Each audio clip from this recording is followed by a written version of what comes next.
The forest didn't care that she was dying. Selene Vantric didn't stop running, not even when the roots tore her boots to shreds, not even when the howling behind her grew closer, close enough now that she could feel it vibrating in her teeth. She was 3 miles from the border wall of Kalemore territory, and she was not, under any circumstances, going to be caught inside it. She didn't see him until she hit him. It was like colliding with a stone wall that breathed.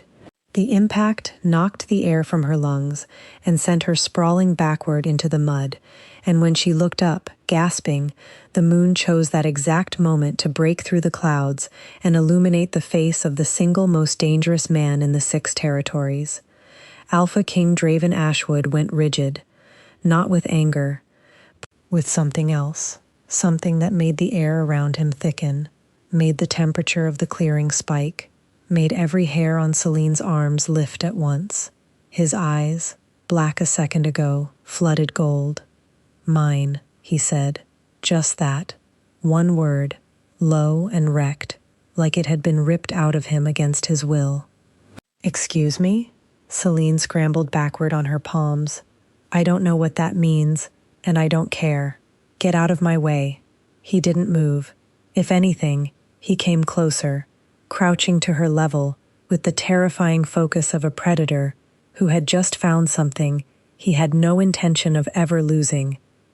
"You collided with an Alpha King mid-territory," said a voice behind him, a beta, stepping out from the tree line with 2 guards flanking him, all 3 staring at Selene like she'd grown a second head, during a blood moon.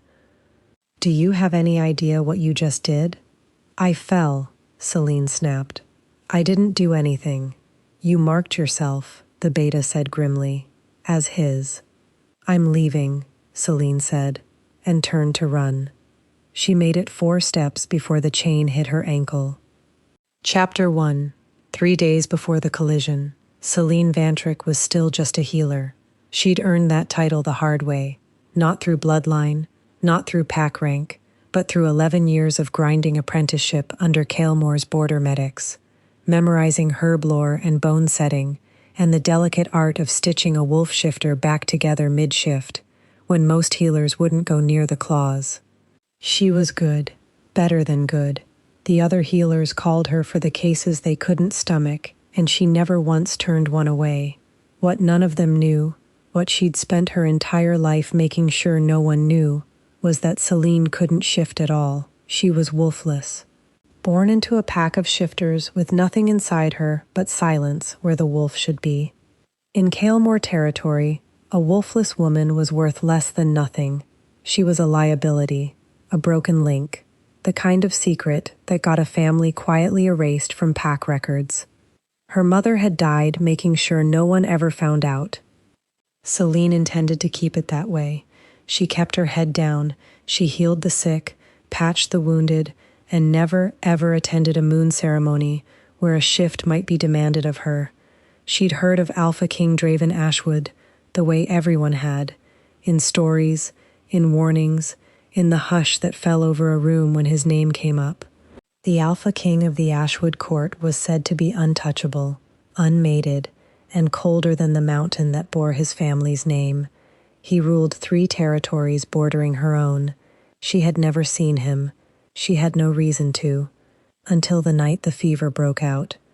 It started in the eastern camp, a strange, fast-moving sickness that made grown wolves collapse mid-shift, their bodies locking halfway between forms. Selene worked 18 hours straight, then 20, packing wounds and forcing tinctures down throats that couldn't speak. By the time the healer elder pulled her aside, she was running on nothing but adrenaline and the terror that she'd missed something. "It's spreading toward the border," the elder said. "Kalemore's asking every healer in reach to help contain it. That includes Ashwood territory." "I can't cross the border," Selene said, too fast. "You can, and you will. This isn't a request." She didn't argue. She packed her satchel, took the fastest route through the forest instead of the safer road, because the fever wasn't going to wait for her to be careful. She told herself the moon was just the moon. She told herself the howling in the distance was just hunting wolves, nothing more. She didn't know that the man running the border patrol that night, the one who would slam into her in the dark and go rigid at the first breath of her scent, was the Alpha King himself. She was about to find out. Chapter 2. The chain around her ankle wasn't metal she recognized. It was warm, almost alive, humming faintly against her skin, and no matter how hard she pulled, it didn't budge an inch. Selene stared at it, then at the 4 feet of stone floor separating her from the door of the cell she'd woken up in, and felt something cold settle into her chest. She was in the Ashwood Court dungeon. She had no memory of walking here. The last thing she remembered was the beta's voice. You marked yourself as his. And then a blur of torchlight and stone corridors and Draven's hand, careful in a way that didn't match the wreckage in his eyes, guiding her down into the belly of his own castle. This is insane, she said. To no one. To the empty cell. This is completely insane. The door opened. Draven ducked under the frame. He was too tall for it, she noticed absurdly, even now, and set a tray of food on the floor, just inside the bars, before he caught himself doing something almost domestic, and stopped. You can't keep me here, Selene said. You collided with me during a blood moon. His voice was rough, like he wasn't used to explaining himself. The bond triggered on contact. If I let you leave the grounds before it stabilizes, it could kill you both, or drive me feral. I've seen it happen. That's not my problem. I have patience. There's a fever outbreak spreading toward your border right now, and I'm the only healer within 20 miles who knows how to treat it. Something shifted behind his eyes, the first crack in the wall of pure possessive fury she'd seen since the forest. A fever? Yes, people are dying while you're keeping me chained in a basement over a smell. It's not a smell. He said it quietly, almost embarrassed, and it was the most human thing she'd heard from him yet. It's a recognition. My wolf knows you. I don't expect you to understand that. I don't need to understand it. I need you to let me go. I can't. A beat. I won't. The beta from the forest appeared at the cell door, arms crossed, watching the exchange with open disbelief. My lord, the Healers Guild is going to notice one of their own vanished mid-outbreak. This will not stay quiet. Then it won't stay quiet, Draven said, not looking away from Selene. She yanked at the chain again, uselessly, and glared up at him. You don't even know my name. That stopped him. Just for a second, a flicker of something almost like shame crossing that carved, unreadable face. Selene, she said, before he could ask. My name is Selene, and you are making the worst mistake of your very long life. For the first time since the forest, the Alpha King almost smiled.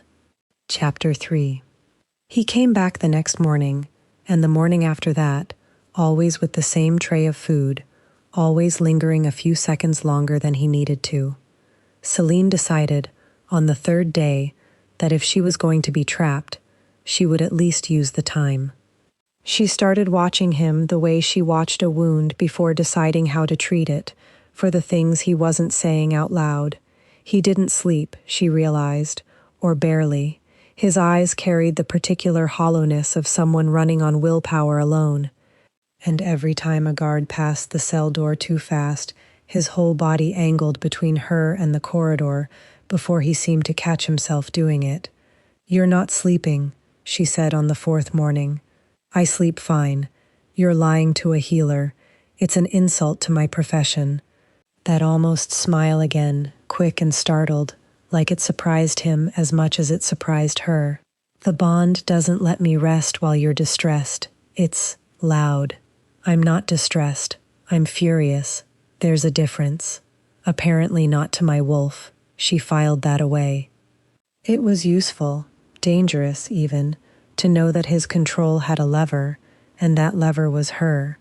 On the 5th day, she asked him about the fever outbreak, and something in his face changed entirely.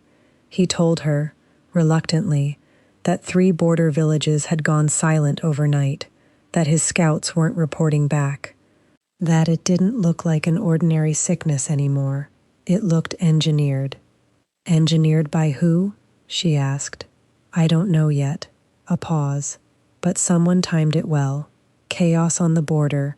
Right when He stopped himself. Right when you're distracted, she finished. By me. He didn't deny it. That night, she woke to find a second blanket folded just outside her cell bars, close enough to reach through, without a word from anyone about who'd left it. The stone floor had been unbearably cold the night before. She hadn't mentioned it to him. She told herself it didn't mean anything. She told herself she was only cataloging his behavior because understanding him was the fastest way out of this cell.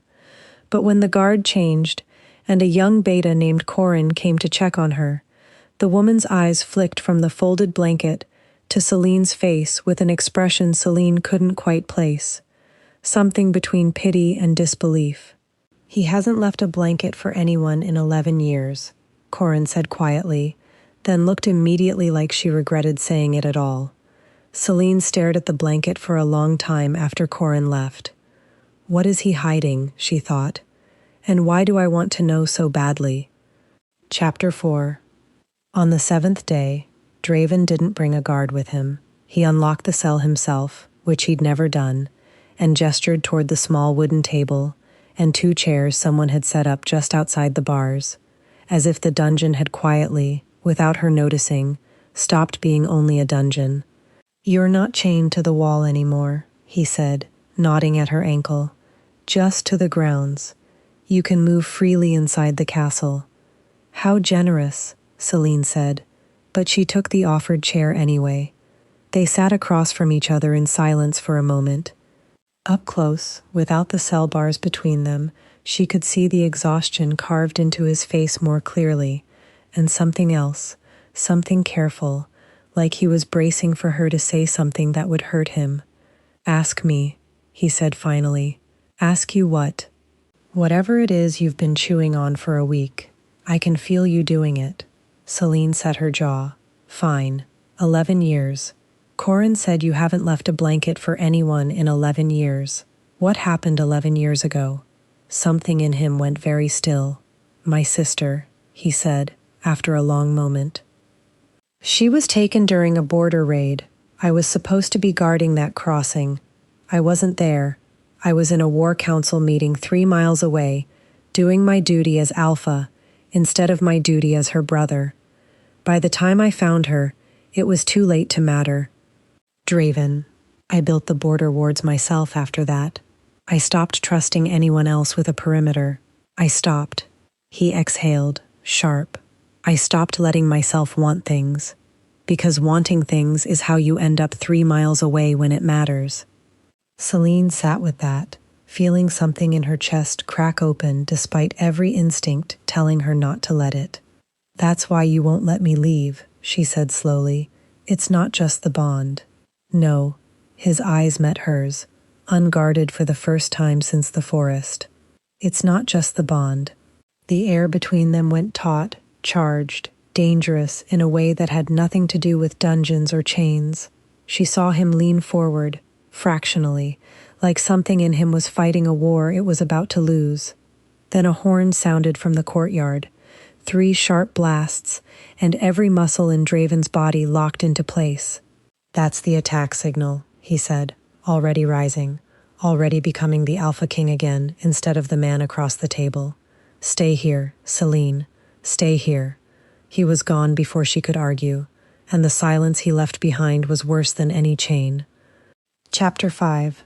He didn't come back that night, or the next morning.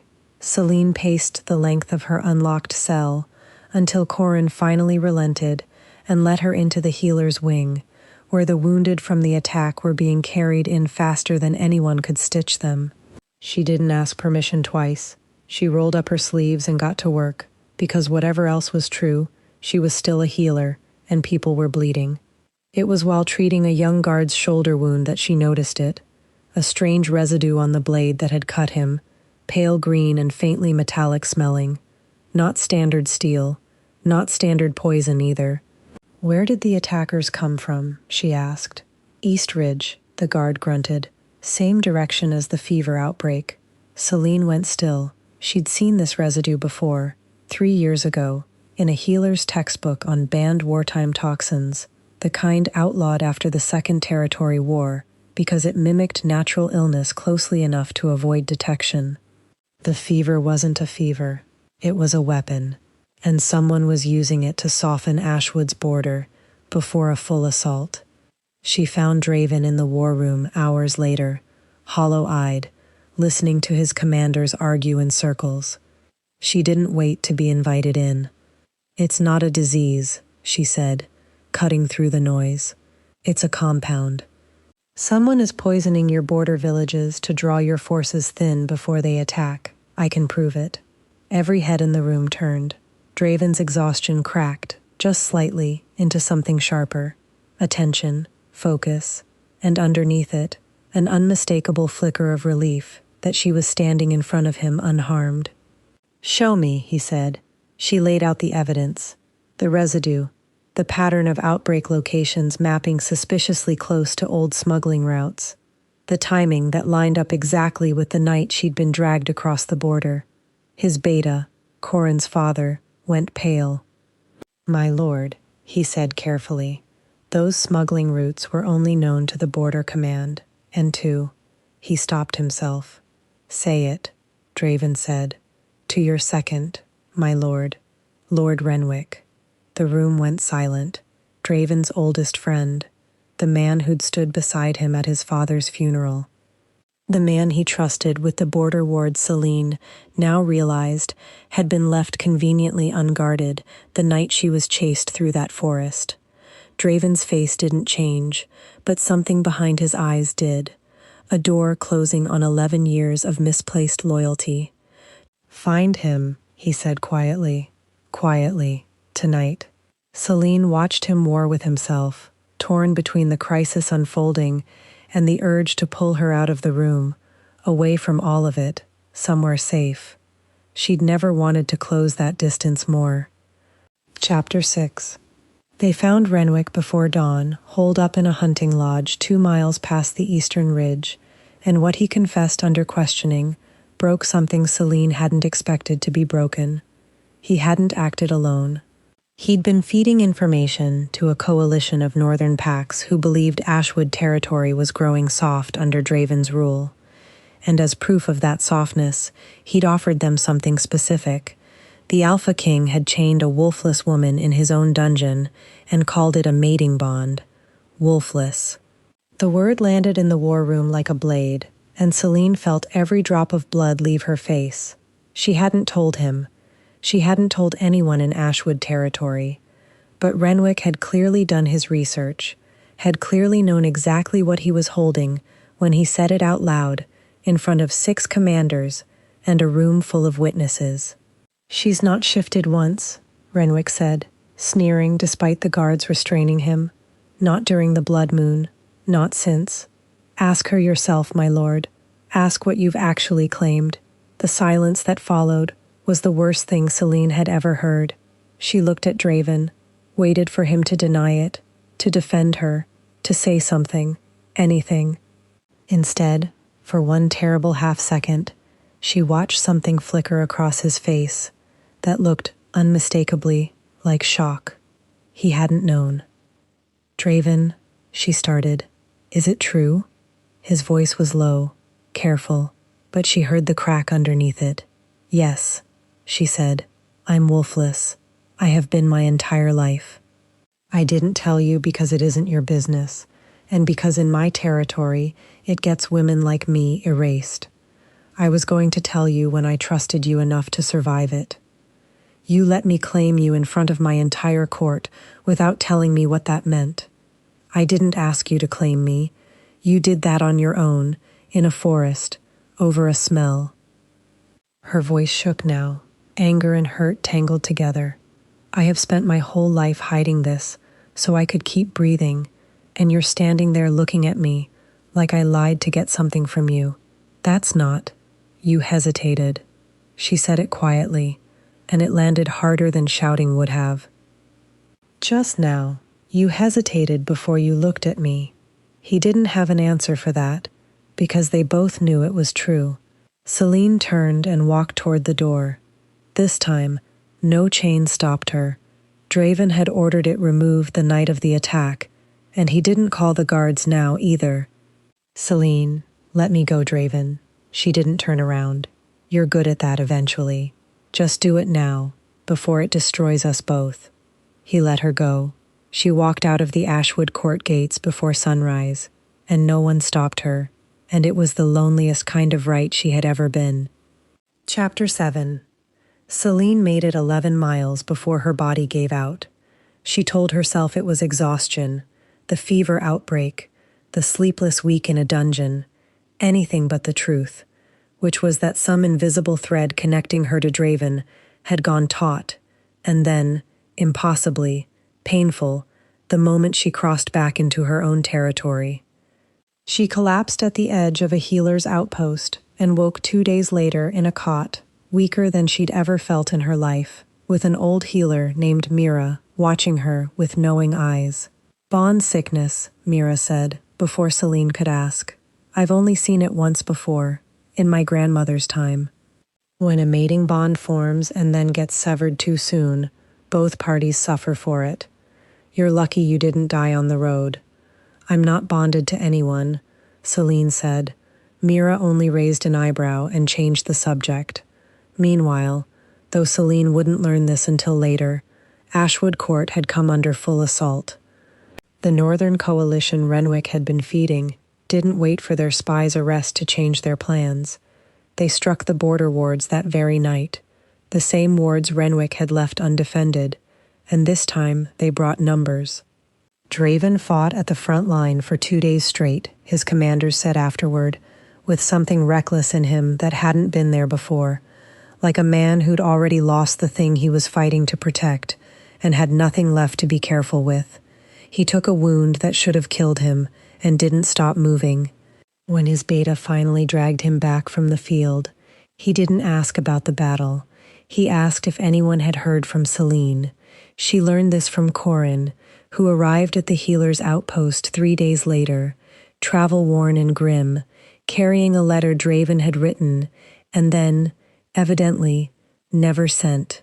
Corin had taken it from his desk herself, unable to watch him suffer in silence any longer. The letter didn't ask her to come back. It didn't defend the hesitation, didn't excuse it. It simply said, I am sorry I looked at you like you were a stranger, even for a second, when you have never once been anything but yourself. Whatever you decide, I wanted you to know, I see that now. I should have known it in the forest. Selene sat with the letter for a long time, Mira's diagnosis ringing in her ears, the ache in her chest that hadn't eased in 3 days finally making terrible sense. He's dying too, she said quietly. Isn't he? Corin's silence was answer enough. There's something else, Corin said. The coalition isn't finished, and they know exactly where you are now. Chapter 8. They came at dusk, 6 coalition scouts who'd tracked Corin's trail straight to the outpost, moving fast and quiet, clearly under orders to take the wolfless healer as proof of Ashwood's weakness. Selene didn't run this time. She'd spent 11 years learning where a body breaks and how to break it faster, and she used every bit of it. A scalpel meant for stitching wounds turned into something else entirely. A jar of concentrated numbing tincture thrown into a scout's eyes. Mira's cast iron kettle put to a use it was never designed for. She bought herself and Corin 4 minutes, which was 3 minutes longer than she'd expected to last. It was enough. Draven arrived on the 5th minute, wound barely closed, riding harder than any healer would have advised, and what he did to the remaining scouts wasn't something Selene watched too closely. When it was over, he crossed the yard to her in 3 strides and stopped just short of touching her, hands shaking, like he'd finally learned the cost of hesitation and didn't trust himself not to make it worse. You came, she said. I would have crawled here, he said. Selene, I need you to hear me say this properly. Not in a letter, not through Corin. I don't care that you're wolfless. I never cared. I cared for half a second that I hadn't known, and that half second is the worst thing I've ever done to another person, and I will spend the rest of my life making sure I never do it again. You let me walk out of your gates, because you asked me to, and because the alternative was becoming exactly the kind of man who chains people to keep them, which I already was, once, in a dungeon, over a smell, and I have hated myself for it every day since. His voice broke. I'm not asking you to come back because of a bond. I'm asking because I love you, and I loved you before I understood what the bond even was, and no amount of pack law or coalition politics or my own broken instincts get to decide that for me anymore.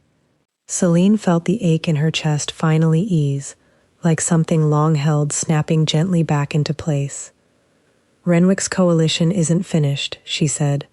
They'll come again. Then we finish them, together, publicly. No more hiding what you are.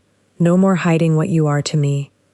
He reached for her hand, slow enough that she could pull away if she wanted to. She didn't. Come home, Selene. Not to a cell. To a court that's going to have to learn to kneel to a wolfless queen. For the first time since the forest, she let herself believe him completely. Chapter 9. The Ashwood Court had never seen a claiming ceremony held in full daylight, in the great hall, with every window thrown open, instead of shuttered against tradition. But Draven insisted, and no one argued with him anymore. Selene stood at the center of the hall, in a gown the color of moonlight, watching the same commanders who'd gone silent when Renwick called her wolfless, now standing at careful attention, waiting. Corin stood at the front with something suspiciously close to tears in her eyes. Mira had traveled 2 days to be there, sitting in the front row like she'd known this would happen all along. 3 weeks ago, Draven said, his voice carrying easily across the hall, I claimed this woman in a forest, without asking her name. I chained her in my own dungeon. I hesitated, once, when the truth about her cost me nothing, and should never have cost her anything at all. He turned to face Selene directly. I am done being a man who takes without earning. So I am asking, in front of every witness in this court, Selene Vantric, wolfless healer of Kaelmore, will you be my mate, my queen, and the reason this territory learns to be worthy of you? The old doubt rose in her one last time, quiet, familiar, the voice that had kept her hidden and safe for 11 years. Is this real? Will it hold? What happens the next time something threatens him and he hesitates again? Draven seemed to feel it, the way he always could now. He didn't say anything to argue her out of it. He simply knelt, the Alpha King of 3 territories, kneeling in front of his entire court, and pressed his forehead to her hand. Ask me again in 50 years, he said quietly. Only for her. I'll still be kneeling. That was what dissolved it. Not the crown, not the ceremony, not even the words. Just that, the proof offered without being asked for. Yes, she said, and the hall erupted. The formal bond sealing that followed was witnessed by the full court, announced by horn and record, entered into Ashwood law within the hour. No wolfless woman in these territories would ever again be erased for what she lacked. Selene Vantric, once hidden, once chained, stood beside her king, in front of everyone who had ever doubted her, and no one in that hall doubted her again. Outside, for the first time in a week, it was warm enough that someone had thrown open every door in the castle, and the borrowed blanket Draven had once left outside a dungeon cell was folded now at the foot of their shared bed, kept, deliberately, as a promise neither of them planned to break. Epilogue. 2 years later, Selene Vantric Ashwood was elbow-deep in herb stores when Draven found her in the healer's wing, exactly where he always found her these days, because for all the crown and the court and the queen's chambers she rarely used, she had never once stopped being a healer first. You have a council meeting in 10 minutes, he said, leaning in the doorway, with an expression she'd once have called unreadable, and now simply called fond. You have a council meeting in 10 minutes. I have a fever outbreak in the West Quarter that isn't going to wait for either of us." She didn't look up from the tincture she was mixing. "Go, tell them the Queen sends her regrets and her recipe for cutting a compound fever in half." He crossed the room anyway, the way he still did every day, and pressed a kiss to the top of her head before he left. An unhurried, unremarkable thing that had become, somehow, the most remarkable part of her life. Their daughter found them both an hour later, curled up on the healer's wing floor with a wolf pup she'd insisted on naming after her mother's old cat, utterly unbothered by the fact that she, like her mother, had shown no sign of shifting yet.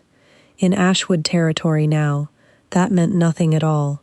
It hadn't for 2 years. That night, long after the council meeting Draven had eventually attended and the fever outbreak Selene had eventually contained, they sat together on the balcony overlooking the border forest. The same forest, if you walked far enough, where a healer running for her life had once collided with the wrong stranger on the wrong night. "Do you ever think about it?" she asked. "The forest?" "Every day." He pulled the old, worn blanket around her shoulders. "The same one, still kept, still used. I think about how close I came to letting you keep running. You didn't, though." "No." He pressed his forehead to hers. The same gesture he'd made kneeling in front of the whole court. Still just as quiet. Still just as true. "I finally learned how to hold on to something without chaining it down." Somewhere below them, a wolf howled. Not a warning this time. Not a threat. Just the sound of a territory at peace, settling in for the night, with its wolfless queen watching over it like she always had. Only now, she never had to hide.